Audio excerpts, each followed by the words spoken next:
নমস্কার, অ্যাস্ট্রোচিক চ্যানেলে আসার জন্য সকলকে অসংখ্য ধন্যবাদ। দেবগুরু বৃহস্পতি, রাহু, কেতু এবং শনি মহারাজের রাশি পরিবর্তনের উপর ভিত্তি করে এর আগে কিন্তু আলাদা আলাদা করে একটা ফলাফল আপনাদের সামনে তুলে ধরা হয়েছিল।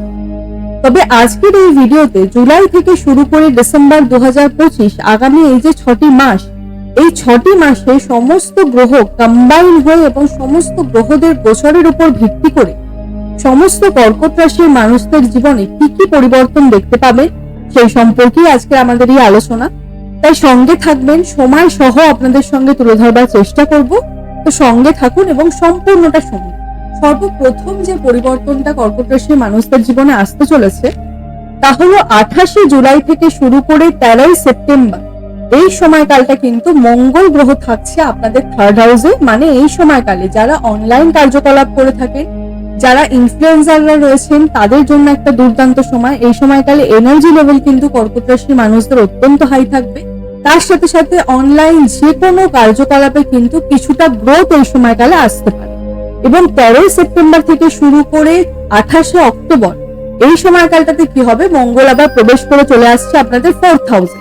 মানে এই সময়কালটা কিন্তু প্রপার্টি রিলেটেড যে কোনো কর্ম বা রিয়েল এস্টেটের যারা কর্ম করতে চাইছেন, কেউ বা হয়তো চাইছেন বাড়ি রেনোভেশন করাতে, কেউ হয়তো চাইছেন যে কোনো জমি বাড়ি কিনতে বা কোনো ফ্ল্যাট কিনতে, তাদের জন্য কিন্তু এই সময়কালটা অত্যন্ত শুভ সময়। এই সময়কালে যারা প্ল্যানিং করছেন কিনতেই পারেন, বা এই সময়কালে কিন্তু জমি বা ভূমি সংক্রান্ত কোনো ডিলিংস যদি করার থাকে আপনারা কিন্তু চাইলেই নিঃসন্দেহে করতে পারেন।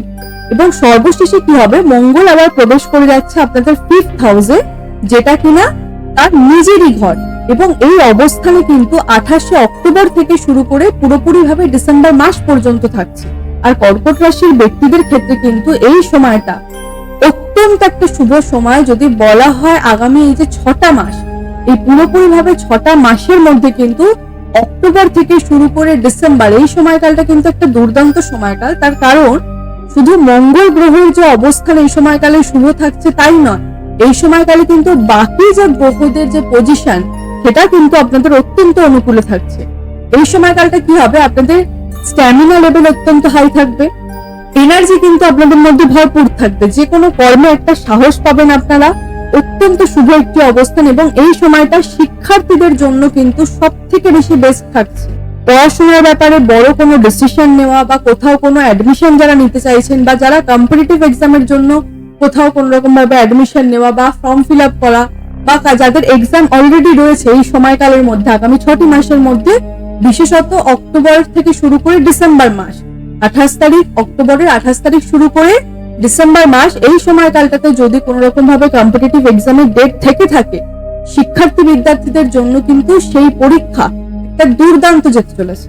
অর্থাৎ এক কথায় যদি বলা হয় আগামী 6টি মাসের জন্য কিন্তু মঙ্গলের যে প্লেসমেন্ট সেটা কিন্তু কর্কট রাশির মানুষদের ক্ষেত্রে অত্যন্ত অনুকূলে থাকছে এবং শুভ পরিবর্তনটাই কিন্তু আপনাদের জীবনে আসছে। দ্বিতীয় যে পরিবর্তনটা আসবে তাহলে দেবগুরু বৃহস্পতি আপনাদের দ্বাদশ ঘরে বিরাজমান রয়েছে বর্তমানে। এবং কর্কট রাশির মানুষদের ক্ষেত্রে কিন্তু দেবগুরু বৃহস্পতি 6th হাউস এবং 9th হাউসেরও লর্ড। মানে এই সময়কালটা কি হচ্ছে, আপনাদের কিন্তু শত্রুহানি হবে আগামী 6টি মাসের মধ্যে। রোগ মুক্তি এই সময়কালে হবে। যারা ধার দেনায় জড়িয়ে গেছেন বা লোন যাদের প্রচুর হয়ে গেছে মাথার উপর, সেই সমস্ত লোন মুক্তির একটা রাস্তা কিন্তু আগামী 6টি মাসের মধ্যে তৈরি হবে। এবার এটা কেন বলছি আগামী 6টি মাস, কারণ দেবগুরু বৃহস্পতি কিন্তু আগামী 6টি মাস পর্যন্ত এই দ্বাদশ ঘরেই বিরাজমান থাকছে। দেবগুরু বৃহস্পতির কিন্তু কোনো রাশি পরিবর্তন হচ্ছে না। তাই বলছি এই জুলাই থেকে শুরু করে ডিসেম্বর মাস এই সময়কালটা কিন্তু এই কটি কাজের জন্য অত্যন্ত শুভ।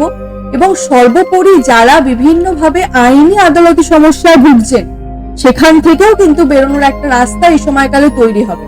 এবার দেখুন, কর্কট রাশির বহু ব্যক্তি রয়েছে, সবার তো এক সমস্যা নয়।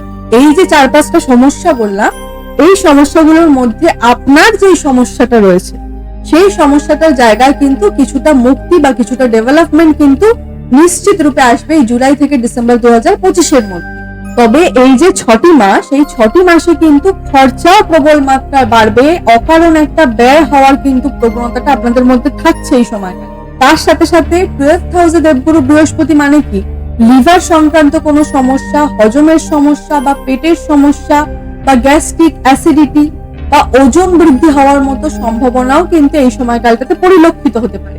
অর্থাৎ মোটের উপর যদি বলা হয়, দেবগুরু বৃহস্পতির এই যে দ্বাদশ ঘরে অবস্থান আগামী 6টি মাসের জন্য কিন্তু কর্কট রাশির ব্যক্তিদের ক্ষেত্রে শত্রুর জায়গাটায় শুভ ফল দেবে, রোগের জায়গাটায় শুভ ফল দেবে, এবং যারা লোনের দেনা জর্জরিত হয়ে গেছেন সেই জায়গায় শুভ ফল পাবেন। যারা আইনি আদালতি বা কোন রকম ভাবে কোর্ট কেসের মধ্যে জড়িত রয়েছেন তাদের জন্য আবার এই সময়কালটা শুভ।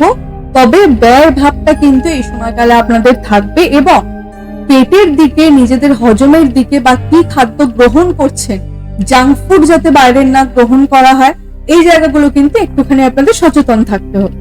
এবার তৃতীয় যে পরিবর্তনটা আপনাদের জীবনে আসবে তা হলো শনি ভাগ্যস্থানে অষ্টমে রাহু অবস্থান করে রয়েছে, দ্বাদশে রয়েছে দেবগুরু বৃহস্পতি, যা কিন্তু ডিরেক্টলি ইন্ডিকেট করছে আগামী 6টি মাসের মধ্যে কর্কট রাশির ব্যক্তিদের জীবনে স্পিরিচুয়াল ট্রাভেল, লং ট্রাভেল বা ফরেন ট্রাভেল হওয়ার সম্ভাবনা কিন্তু প্রবলভাবে বৃদ্ধি পাবে।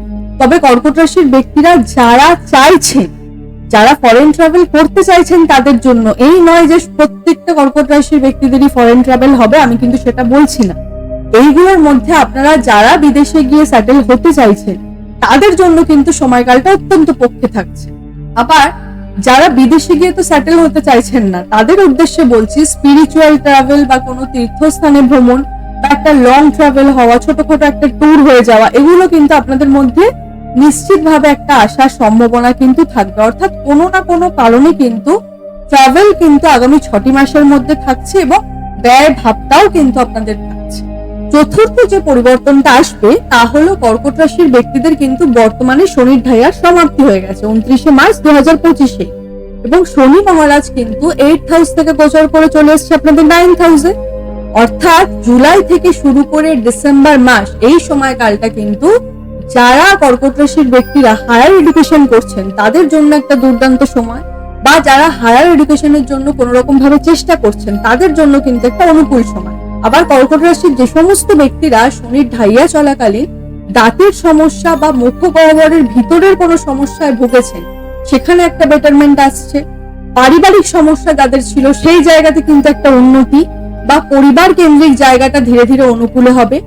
সন্তান প্রাপ্তির জন্য এই সময়কালটা আপনাদের পক্ষে থাকছে, এবং সর্বোপরি কর্কট রাশির ব্যক্তিরা এতদিন যে কর্মটাই করতেন মন মতো কিন্তু একটা রেজাল্ট আপনারা পেতেন না।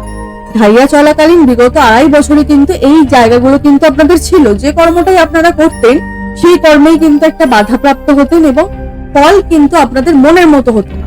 তবে এবারে যে কোনো কর্মে কিন্তু একটা পজিটিভ রেজাল্ট আপনারা দেখতে পাবেন, এবং ওভার থিঙ্কিং, অ্যাংজাইটি বা অতিরিক্ত টেনশন বা যে চাপ একটা ছিল আপনাদের বিগত 2.5 বছর ধরে, সেই সমস্ত জায়গাতেও কিন্তু এবারে ধীরে ধীরে একটা মুক্তির পথ কিন্তু দেখা যাচ্ছে, এবং আগামী 6টি মাসের মধ্যে কিন্তু আপনাদের টেনশন, অ্যাংজাইটি, ওভার থিঙ্কিং এই জায়গাগুলো কিন্তু নিশ্চিত রূপে পুরোপুরি ভাবে কমবে। তবে শনি ভাগ্যস্থানে আপনাদের বসে রয়েছে এখনো, কেবলমাত্র একটি জায়গায় কিন্তু আপনাদের এখনো বলবো একটুখানি সাবধান থাকতে হবে, তা হলো অতিরিক্ত এক্সাইটমেন্ট হয়ে গিয়ে বা অতিরিক্ত হঠকারিতায় যদি আপনারা কোনো কর্ম করেন সেক্ষেত্রে কিন্তু কিছুটা লস হওয়ার সম্ভাবনা কিন্তু থাকছে। তাই ধৈর্য রেখে স্থিরতার সঙ্গে কিন্তু আপনাদের কাজ করতে হবে, কারণ শনির যে ভাগ্যস্থানে অবস্থান তা কিন্তু ভাগ্যের জায়গায় বাধাপ্রাপ্ত তখনই করাবে যখন কিনা কোনো ব্যক্তি ওভার এক্সাইটমেন্ট হয়ে কিছু করবে, সেই জায়গায় কিন্তু তাকে লস করাবে। কিন্তু যদি প্রি প্ল্যান কোনো কর্ম আপনারা করেন এবং ধৈর্য ধরে কর্মটাকে যদি আপনারা করবার চেষ্টা করেন, সেক্ষেত্রে কিন্তু সাকসেস আপনারা নিশ্চিত পাচ্ছেন। পঞ্চম এবং অন্তিম যে পরিবর্তনটা আপনাদের জীবনে আসবে তা হলো রাহুর অবস্থান আপনাদের 8th হাউসে এবং কেতু রয়েছে আপনাদের 2nd হাউসে। অর্থাৎ কর্কট রাশির ব্যক্তিরা কিন্তু এই সময়কালে রিসার্চ বা গবেষণা বা বলা যেতে পারে কর্কট রাশির যে ব্যক্তি যে কর্মই করছেন নির্দিষ্ট কর্মে কিন্তু একটা ডিপ নলেজ গেইন করাবে এই রাহু কেতু। সাথে সাথে পরিবর্তন আনবে, সেটা আপনার পার্সোনাল লাইফে হোক বা প্রফেশনাল লাইফে হোক। চেঞ্জেস কিন্তু এই রাহু কেতু আপনাদের জীবনে আনবে, আগামী 6টি মাসের মধ্যে আনবে। এবং এই 6টি মাসের মধ্যে যদি নাও আনে, আমি তো বলবো রাহু কেতু আপনাদের 2027 সাল পর্যন্ত কিন্তু এই অবস্থানেই থাকছে। অর্থাৎ আগামী 1.5 বছরের মধ্যে কিন্তু আপনাদের কর্মের জায়গায় একটা পরিবর্তন বা একটা পার্সোনাল লাইফে একটা ডেভেলপমেন্ট বা পার্সোনাল লাইফে একটা পরিবর্তন, এগুলো কিন্তু আগামী 1.5 বছরের মধ্যে নিশ্চিত রূপে হতে দেখা যাবে, যাদের 6টি মাসের মধ্যে হবে। এবারে এই সময়কালে কি হবে, আপনাদের কিন্তু লাইফের এতদিনে একটা নির্দিষ্ট কোনো লক্ষ্য ছিল না, এই রাহু কেতু কিন্তু এবারে আপনাদের লাইফের একটা লক্ষ্য ঠিক করবে, একটা গোল কিন্তু আপনাদের দেবে, আপনাদের কিন্তু পুশ করবে যে জীবনে কিছু করবার জন্য। এই জায়গাটা কিন্তু রাহু কেতু এনে দেবে। এবং বাণীতে কিন্তু আপনাদের একটা চালাকি সেটা কিন্তু পরিলক্ষিত হবে, কথার মাধ্যমে সামনের জনকে কিভাবে ইমপ্রেস করতে হবে সেটা কিন্তু এই সময়কালে এই রাহু কেতুই আপনাদের শেখাবে। তবে 8th হাউসে রাহু কিন্তু কখনো কখনো কি হয়, একটাই নেগেটিভ দিক থাকে, মানুষকে ছোটখাটো চোট আঘাত লাগার একটা সম্ভাবনাও কিন্তু কখনো কখনো করিয়ে দেয়। তাই এই জায়গাটাতে কিন্তু আপনাদেরকে একটুখানি সাবধান থাকতে হবে। এবার এই যে আগামী 1.5 বছর, এই আগামী 1.5 বছরে ছোটখাটো একটা চোট আঘাত কিন্তু লাগার সম্ভাবনা আপনাদের থাকছে, খুবই মাইনার, বড় বিশেষ কিছু কিন্তু নয়। পায়ে কোথাও কোনো রকম ভাবে চোট লেগে যাওয়া বা হাতে কোনো রকম ভাবে চোট লেগে যাওয়া, এগুলি কিন্তু আপনাদের থাকবে। আর যাদের এগুলি হবে না, বহু মানুষের কিন্তু এটাও দেখা যায় রাহু যখন 8th হাউসে আসে তখন ছোটখাটো কোনো অপারেশন বা ছোটখাটো কোনো সার্জারি এগুলোও কিন্তু হয়ে থাকে। অর্থাৎ এই ধরুন কিডনিতে স্টোন হয়ে যাওয়া, এগুলো কিন্তু আজকের দিনে কোনো বড় অপারেশন নয়, ছোটখাটো সমস্যা কিন্তু দিয়ে থাকে। তাই এই জায়গায় কিন্তু আপনাদেরকে একটুখানি আগামী 1.5 বছর সাবধানে থাকতে হচ্ছে। তার কারণ দেবগুরু বৃহস্পতিও আপনাদের দ্বাদশে বসে রয়েছে, আমি একটু আগেই বললাম। জাঙ্ক ফুড, ফাস্ট ফুড থেকে আপনাদের দূরে থাকতে হবে। এবং রাহু যেহেতু অষ্টমে বসে রয়েছে, সুতরাং ছোটখাটো সার্জারি হওয়ার একটা সম্ভাবনাও কিন্তু এই 1.5 বছরে থাকছে। আজকের মতো আলোচনাটা এই পর্যন্তই। অনুষ্ঠানটি কেমন লাগলো জানাবেন, আর যদি অনুষ্ঠানটি ভালো লেগে থাকে তাহলে কিন্তু লাইক, শেয়ার, সাবস্ক্রাইব করতে একদম ভুলবেন না। সকলে সুস্থ থাকবেন, ভালো থাকবেন, সকলের মনস্কামনা পূর্ণ হোক এই আশা রাখি। ধন্যবাদ।